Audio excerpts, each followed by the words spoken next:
In the Old Testament, God sent His prophets again and again with a message of repentance. God is holy and wants His creation to be holy and perfect. He knows the consequences of sin and how dangerous the sin is. He does not take delight in anyone's death, for it is our sin that lead us to spiritual death. God has in store for us many blessings and has a wonderful plan in His mind for us. Plan for our welfare and not for our destruction. A plan which gives us future full of hope. However, in order to receive those blessings, it is necessary that we should sanctify ourselves. For it is written in book of Joshua chapter 3 verses 5, Sanctify yourselves, for tomorrow the Lord will do wonders among you.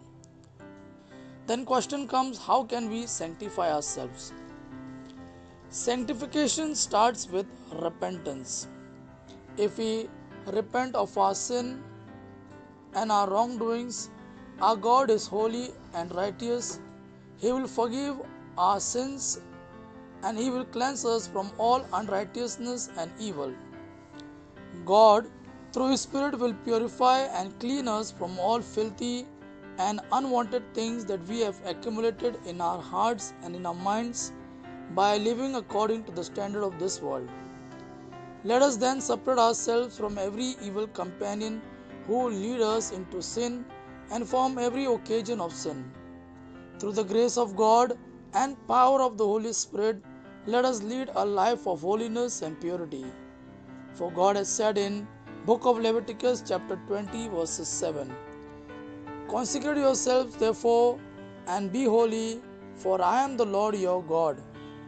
Let us pray. O Lord my God, I come before you with a humble and a repentant heart. Have mercy on me, O Lord, for I am a sinner.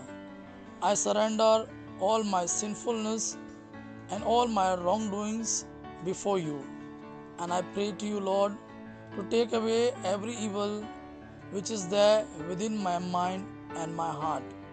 Purify me with your precious blood and fill me with your Holy Spirit so that I may lead a life of sanctification and purity, a life which is pleasing to you, and I may be a worthy instrument in your hand to be used for your glory and spreading of the gospel. Amen.